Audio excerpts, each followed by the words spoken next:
Bueno, buenas tardes. Mi nombre es Jorge Mario Torres Olaya. Soy estudiante del programa de Ingeniería Industrial de la UNAD de la sede Cali.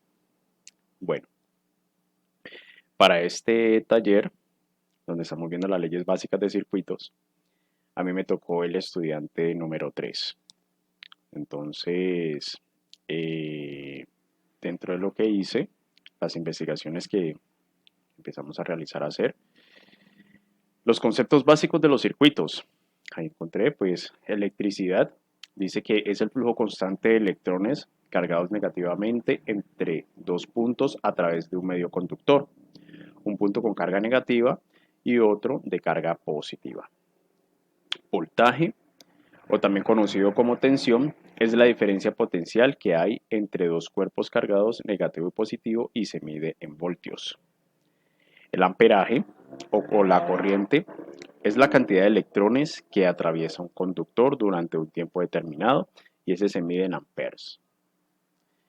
La potencia es el consumo real de un dispositivo, o sea, la cantidad de trabajo por unidad de tiempo.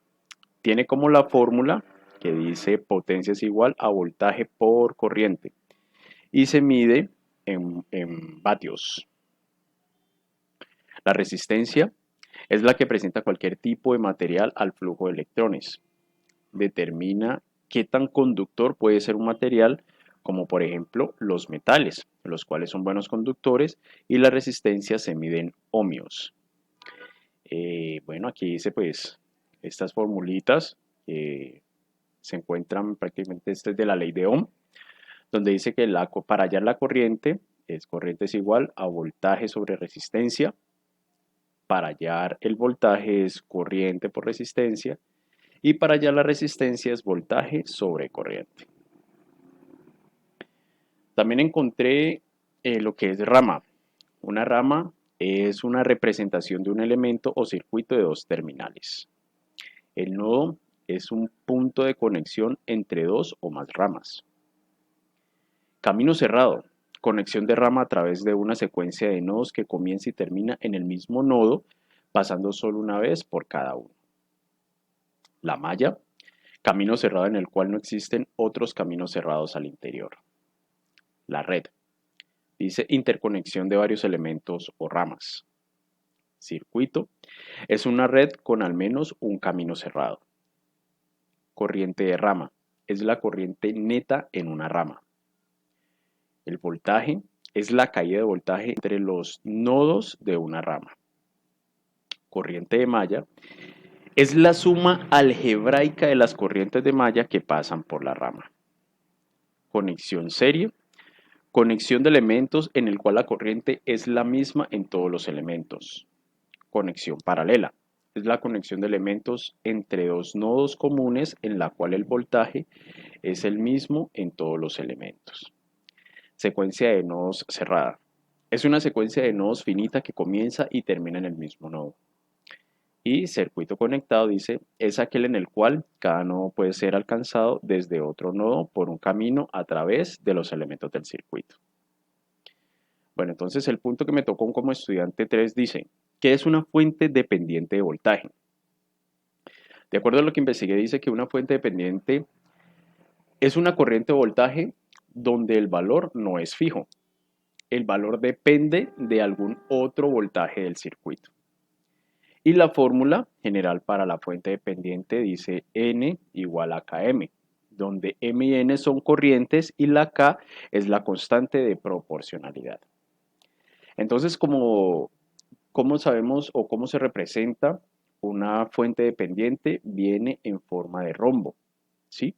Es la forma en cómo vamos a investigar de cuando es en un circuito. Si vemos esta figura, sabemos de que esa fuente es dependiente, ¿sí? Aquí, pues, depende del voltaje y acá depende de la corriente.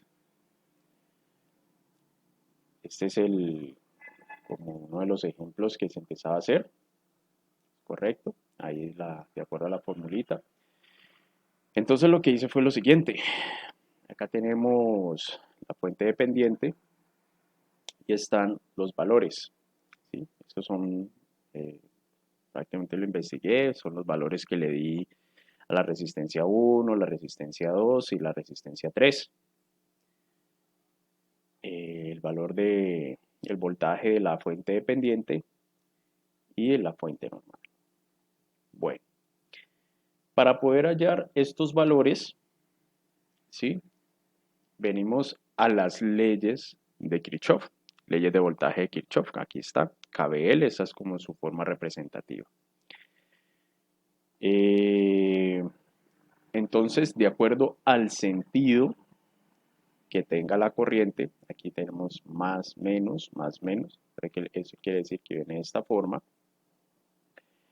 Entonces empezamos como a poner los valores que tiene cada elemento. ¿Sí? Entonces en el primer elemento, que es esta fuente, la colocamos aquí, dice menos 15 voltios. La segunda, el segundo elemento sería más 2 ohmios por la IT. Esto quiere decir la corriente, más 3,6 ohmios, que sería el segundo elemento, por la corriente, más 4 voltios. Esto quiere decir que hay que multiplicar lo que está sobre esta fuente. Y hay que tener en cuenta de que esta fuente está conectada al R3. Por eso aquí puse 4Bx más 4.5, que sería la resistencia 3, igual a 0. Entonces ya empezamos como a resolver los que sean los puntos iguales, como fueron el 2 ohmios más 3,6 ohmios más 4.5 ohmios por IT. Y esta partecita, acuérdense que este Bx es esta de aquí, es esta parte, ¿sí? Entonces colocamos 4 por ese valor, 4.5, IT. Listo. Al sumar todas estas me da 10,1. Este 18 viene de acá al hacer esta multiplicación. Y cuando ya sumo estas dos, me da 28,1 ohm. Bueno. Al tener ya estos dos resultados, ¿sí? Que ya tenemos las sumatorias de las resistencias, y como ya tengo el voltaje, ahí sí puedo hallar la corriente que pasa por esa malla. Entonces, de acuerdo a la formulita, dice que corriente es igual a voltaje sobre resistencia. Como ya tenemos el voltaje, que es 15, y ya hallamos la resistencia, al hacer esta división me da 0,5357 amperes. Ese es el valor de la corriente. Que yo quiero investigar el valor de la resistencia, el voltaje de resistencia que pasa por cada uno, claro. Entonces, como ya tengo ahora sí la corriente, yo ya la puedo hallar de cada una. En esta primera, lo movemos aquí, 2 ohmios, entonces hago lo siguiente. Del R1, digo 2 por 0.5357 amperes y me da 1.0714 voltios. Hago lo mismo para la otra resistencia, 3,6 por 0.5357 y me daría 1.9285 voltios. Y estaría el voltaje de la resistencia 3, donde dice 4.5 por 0.5357 y me daría 2.4106 voltios. Bueno, eso pues es lo que realmente me tocó. Espero pues que sí haya quedado bien explicado. Ya me falta es validar realmente como siempre los resultados en en en el programa y irlo trabajando. ¿Verdad? Muchas gracias.